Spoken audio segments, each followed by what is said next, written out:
ආයුබෝවන් සුබ දවසක් ඔයාලා හැමෝටම GK challenge අපිත් එක්ක අදත් එකතු වෙලා ඉන්න ඔයාලා හැමෝම ආදරෙන් පිළිගන්නවා. අද අපි තරඟ විභාග වලට සූදානම් වෙන අය වෙනුවෙන්ම විශේෂ වැඩසටහනක් අරගෙන ආවා 2025 සහ 2026 වර්ෂ වලට අදාළව කාලීන සාමාන්‍ය දැනීම වගේම තවත් වැදගත් ගොඩක් තොරතුරු ඇතුළත් කරපු ප්‍රශ්න 25ක් තමයි අපි අරගෙන ආවේ. ඒ ප්‍රශ්න 25 ඇතුලේ අපි ගොඩක් දේවල් කතා කරනවා. ඉතින් අපි යමු වීඩියෝ එකට අද මොනවද අහන ප්‍රශ්න කියලා බලන්න. GK challenge අපේ අද පළවෙනි ප්‍රශ්නේ තමයි 2026 ජනවාරි 4 වෙනි දින ලෝකේ පුරා සමරපු විශේෂ දිනය කුමක්ද කියන එක. පිළිතුර තමයි ලෝක බ්‍රේල් දිනය. අපි හැමෝම දන්නවා බ්‍රේල් හෝඩියේ නිමවුම්කරුවා තමයි ලුවී බ්‍රේල් මහතා.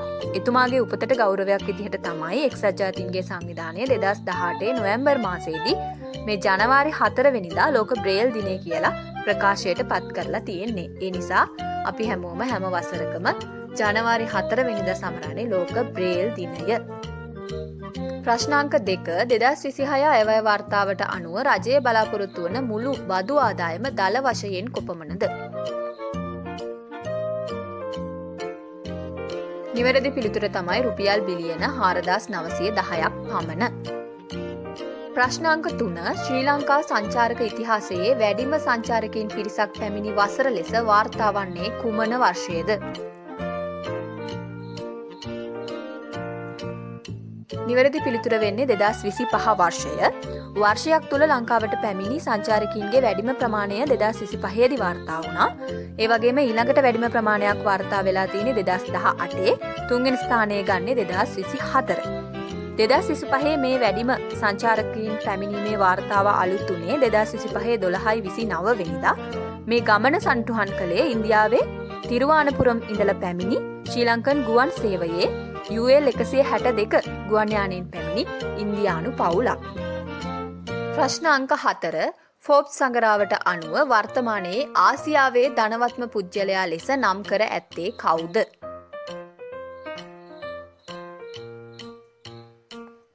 නිවැරදි පිළිතුර තමයි මුකේෂ් අම්බානි. ඉතින් අපි හැමෝම දන්නවා ලෝකෙම්ම නම් මේ වෙනකොට ධනවත්ම පුජ්‍යලයා වෙන්නේ ඊලෝන් මස්ක්. ඒ වගේම තමයි ආසියාවේ දෙවන ස්ථානයේ ඉන්නේ ගෞතම් අදානි. ඒ වගේම තමයි ලංකාවේ මේ වෙනකොට ඉන්න ධනවත්ම පුජ්‍යලයා තමයි ඉෂාර නානායක්කාර මහතා. ප්‍රශ්න අංක 5 2026 වසරේ මීළඟ පොදු රාජ්‍ය මණ්ඩල රාජ්‍ය නායක සමුළුව පැවැත්වෙන්නේ කොහේද?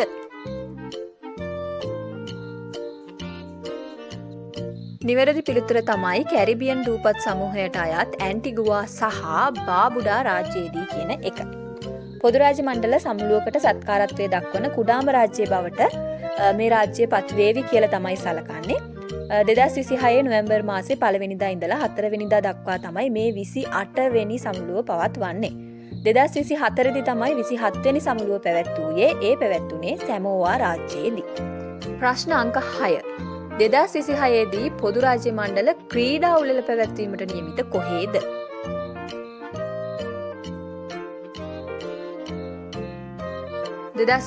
දී පොදු රාජ්‍ය මණ්ඩල ක්‍රීඩා උළෙල පැවැත්වීමට නියමිත ස්කොට්ලන්තයේ ග්ලාස්ගෝහිදී එහිදී ක්‍රිකට් ක්‍රීඩාව ඇතුළු ක්‍රීඩා රැසක් මේ උළෙලෙන් ඉවත් කිරීමට තීරණය කරලා තියෙනවලු. ප්‍රශ්න අංක 7 2025 ඔස්කා සම්මාන උළෙලේදී හොඳම චිත්‍රපටයට හිමි සම්මානය හිමි කරගත් චිත්‍රපටය කුමක්ද? නිවැරදි පිළිතුර තමයි අනෝරා චිත්‍රපටය. මේක අධ්‍යක්ෂණය කරන්නේ ෂෝන් බේකර්. ඒ වගේම ප්‍රමුඛ පෙළේ සම්මාන 5ක්ම මේ චිත්‍රපටයට හිමි වෙනවා. ඒ තමයි හොඳම අධ්‍යක්ෂණය, හොඳම නිළිය, හොඳම මුල් තිර රචනය, හොඳම චිත්‍රපට සංස්කරණය, ඒ වගේම තමයි හොඳම චිත්‍රපටය කියන සම්මාන. මේ අතරින් සම්මාන 4ක්ම ලබා ගන්නේ ෂෝන් බේකර් මහතා විසින්. ප්‍රශ්න අංක 8 ශ්‍රී ලංකාව 2026 වසරේදී සැමරීමට නියමිත කීවැනි නිදහස් උත්සවයද?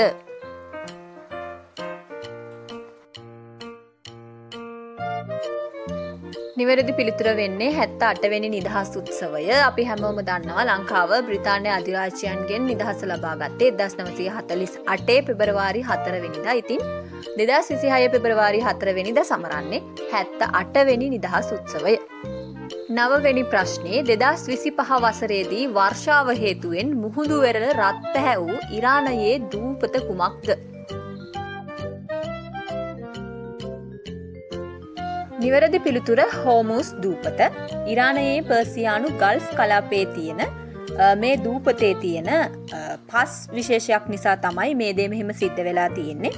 ඒ පස්වල අඩංගු වෙලා තියෙන යකඩ ඔක්සයිඩ් ඛනිජයක් හින්දාලු මේ විදිහට වර්ෂාව හින්දා ඒ පස මුහුදට එකතු වෙලා රත් පැහැයට හැරිලා තියෙන්නේ. මේ පස ලෝකයේ ආහාරයට ගන්න එකම පස් කියලාත් හඳුන්වනවලු.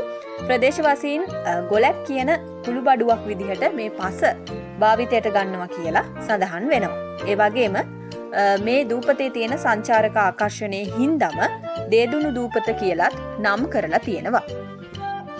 ප්‍රශ්න අංක 10. 2026 ජනවාරි මාසයේදී ලෝක ආර්ථික සමුළුව පවත්වනු ලබන්නේ කොහේදීද?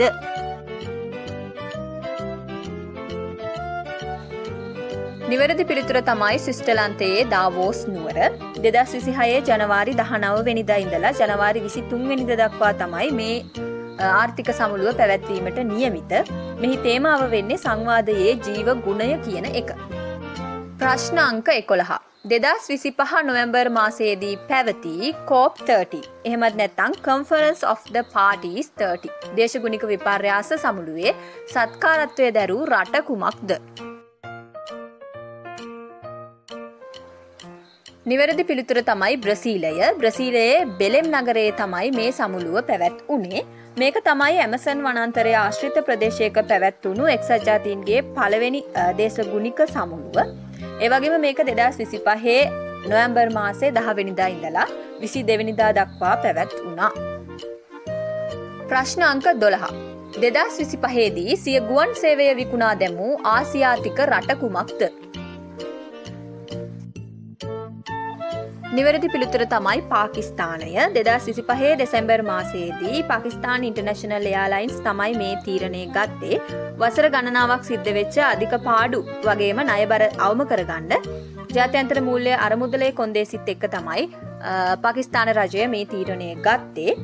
මේක ඇමරිකානු ඩොලර් මිලියන 480කට තමයි අලෙවි වීමට නියමිත. 2026 අප්‍රේල් වෙනකොට ඒකේ සම්පූර්ණ අයිතිය නව අයිතිකරුවන්ට හිමි වෙනවා කියලා වාර්තා වෙනවා. ප්‍රශ්න අංක 13. 2026 IPL ක්‍රීඩක වෙන්දේසියේදී වැඩිම මුදලකට අලෙවි වූයේ කුමන රටක ක්‍රීඩකයෙක්ද? නිවැරදි පිළිතුර තමයි ඕස්ට්‍රේලියාව. ඕස්ට්‍රේලියාවේ කැමරන් ග්‍රීන් තමයි වැඩිම මුදලකට අලෙවි වුණේ. 2025 12 වෙනිදා අබුඩාබිහිදී පැවැත්වුණු මේ ක්‍රීඩක වෙන්දේසියට ක්‍රීඩකින් 369ක් ඇතුළු වුණා. කොල්කටා නයිට් රයිඩර්ස් කණ්ඩායම තමයි මේ කැමරන් ග්‍රීන්ව මිලට ගත්තේ. ඒ වගේම තමයි දෙවන වැඩිම මුදලකට අලෙවි වුණේ ලංකාවේ ක්‍රිකට් ක්‍රීඩක මතීෂ පතිරණ. ඔහුව මිලට ගත්තේ අපි කලින් සඳහන් කරපු කොල්කටා නයිට් රයිඩර්ස් කණ්ඩායම විසින්මයි. ප්‍රශ්න අංක 14. 2025 දෙසැම්බර් මාසයේදී වයස අවුරුදු 16න් පහළ ළමුන් සඳහා සමාජ මාධ්‍ය තහනමක් පැන වූ රට කුමක්ද? නිවැරදි පිළිතුර තමයි ඕස්ට්‍රේලියාව. TikTok, YouTube, Instagram, Facebook ඇතුළු විශාල සමාජ වේදිකා 10ක් ළමයින් වෙනුවෙන් අවහිර කිරීම තමයි ක්‍රියාත්මක වුණේ.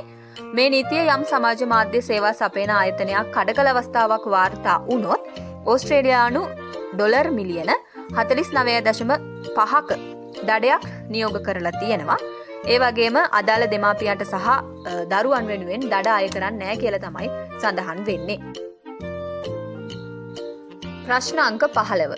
2026 වසරේ පළමු මාස 6 සඳහා යුරෝපා සංගමයේ සභාපතිත්වය බාරගත්තේ කුමන රටද? නිවැරදි පිළිතුර තමයි සයිප්‍රසය. 2026 ජනවාරි මාසයේ ඉඳලා ජූනි මාසයේ වෙනකන් යුරෝපා සංගමයේ සභාපතිත්වය සයිප්‍රසය බාරගත්තා. තේමාව වෙන්නේ ස්වාධීන සංගමයක් ලෝකයට විවෘතයි කියන එක. 2026 ජනවාරි 7 වෙනිදා සයිප්‍රසයේ නිකෝසියා නුවර නිල ආරම්භක උත්සවය උත්කර්ෂවත් ලෙස පැවැත්වුණා. ප්‍රශ්න අංක 16. 2025 වසරේදී සිය සැබෑ පෙම්වතා අතහැර ChatGPT මගින් ජනනය කරන ලද කෘත්‍රිම බුද්ධි සහකරුවෙකු සමග විවාහ ගිවිසගත් ජපන් ජාතික කාන්තාව කවුද?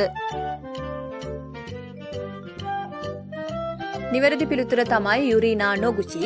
මේ විදිහට අය විවාහ වෙලා තියෙන්නේ ChatGPT අපි හැමෝම දන්න AI යෙදවුම ජනනය කරපු ලූන් ක්ලවුස් කියන පුරුෂයාත් එක්ක 32 හැවිරිදි මේ AI පුරුෂයා ස්මාර්ට්ෆෝන් තිරයක ප්‍රදර්ශනය කරලා ඩිජිටල් රූපයක් එක්ක විවාහ දියුරුම හුවමාරු කරගත්තා කියලා තමයි වාර්තා වුණේ. නීති අනුකූලව මේ විවාහය පිළිගත්තේ නැති වුණාට සම්ප්‍රදායික විවාහ උත්සවයක තියෙන සියලුම අංග මේ විවාහ මංගල උත්සවයේ ඇතුළත් වුණා කියලා තමයි සඳහන් වුණේ. ඉතින් ඇය තමන්ගේ කලින් ස්වාමි පුරුෂයාත් එක්ක ඇතිවෙච්ච ප්‍රශ්න ChatGPTත් එක්ක හුවමාරු කරගත්ත අවස්ථාවේදී ඒ කතා බහ දුර දිග ගිහිල්ලා තමයි මේ විදිහ තීරණයක් ඇය ගත්තා කියලා වාර්තා වුණේ. ප්‍රශ්න අංක 17. 2025 වසරේදී බ්‍රික්ස් සමුළුවේ සත්කාරත්වයේ දැරූ රට කුමක්ද?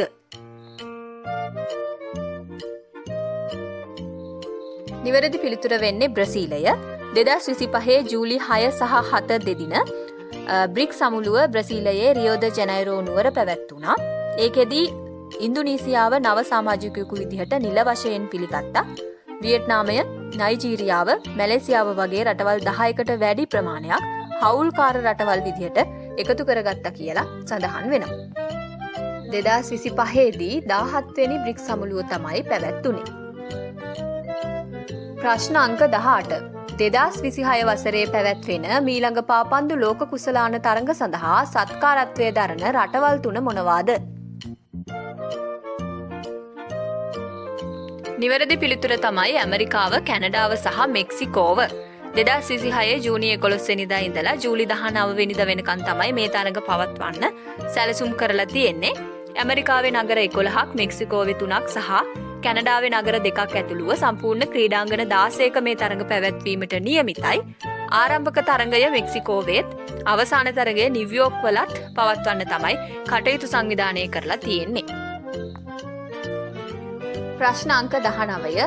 2025 දෙසැම්බර් මාසයේදී ලොව ප්‍රථම වරට සම්පූර්ණයෙන්ම AI මගින් පාලනය වන නගරයක් අත්හදා බැලීමට පියවරගත් රට කුමක්ද?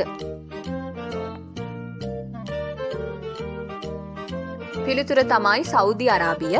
මේ නගරය දිලයින් කියලා තමයි නම් කරලා තියෙන්නේ. මේක කිලෝමීටර 170ක් සැලසුම් කරලා තිබුණට මේ වෙනකොටත් ඉදිවෙමින් පවතින්නේ කිලෝමීටර 2.4ක් පමණ කුඩා කොටසක් පමණයි.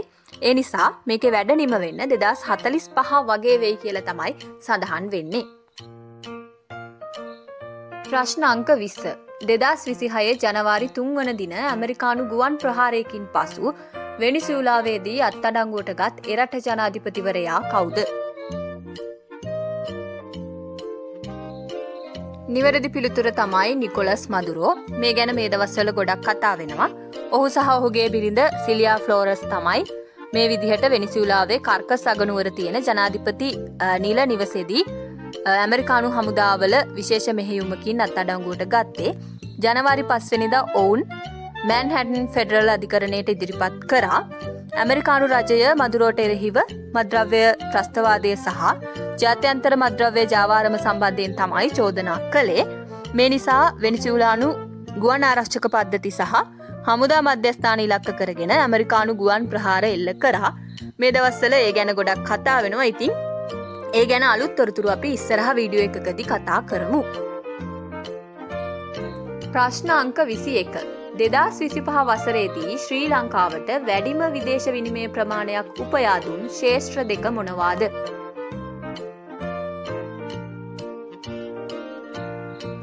නිවැරදි පිළිතුර තමයි සංචාරක ක්ෂේත්‍රය සහ විදේශ රැකියා නියුක්තිකයන්ගේ ප්‍රේෂණ.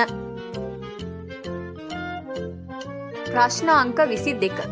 2026 ජනවාරි 15 වන දින මහ මැතිවරණයක් පැවැත්වීමට නියමිත අප්‍රිකානු රට කුමක්ද?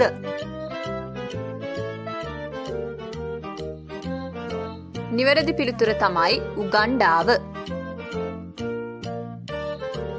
ප්‍රශ්න අංක 23. 2025 දෙසැම්බර් 1 වන දින සමරනු ලැබූ ලෝක ඒඩ්ස් දිනයේ තේමාව කුමක්ද?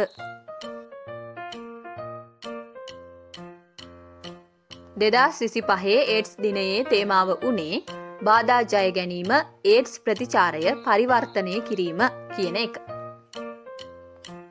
ප්‍රශ්න අංක 24.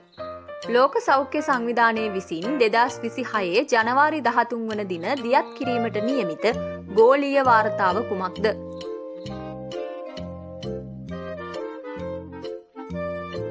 නිවැරදි පිළිතුර තමයි මත්පැන් සහ සීනි අඩංගු පාන වර්ග සඳහා බදු අය කිරීම පිළිබඳ වාර්තාව. GK චැලෙන්ජ් අපේ අද දවසේ අවසාන ප්‍රශ්නය. 2025 වසරේ ලොව වටිනාම සන්නාමය ලෙස ප්‍රථම ස්ථානයට පත් වූ ආයතනය කුමක්ද?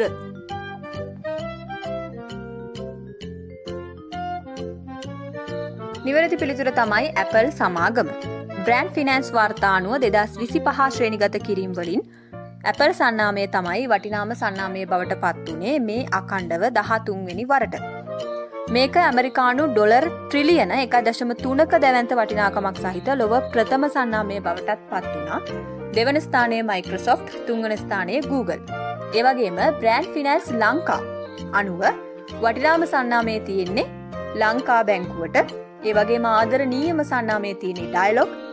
ශක්තිමත්ම සන්නාමය කීල් සුපර් වෙළඳසැල් ජාලය තමයි හිමි කර ගත්තේ. ඉතින් එහෙමනම් අපේ අද වීඩියෝ එක මෙතනින් අවසන් වෙනවා. තරග විභාගවලට සූදානම් වෙන අය ඉලක්ක කරගෙන තමයි අපි අද වීඩියෝ එක අරගෙන ආවේ. අපි හිතනවා ඔයාලට මේ වීඩියෝ එක ගොඩක් ප්‍රයෝජනවත් වෙන්න ඇති කියලා. ඉතින් ඔයාලා කැමති නම් අද ප්‍රශ්න කීයකට නිවැරදි පිළිතුරු දුන්නද කියලා කමෙන්ට් කරගෙන යන්න. මේ වගේ වීඩියෝස් දිගටම නරඹන්න අපිව සබ්ස්ක්‍රයිබ් කරන්න කියලත් ආදරෙන් මතක් කරනවා. එහෙමනම් ඉතින් තවත් අලුත් වීඩියෝ එකකින් අපි ආයෙත් ඉක්මනටම හම්බ වෙමු. ඔයාලා හැමෝටම thank you so much.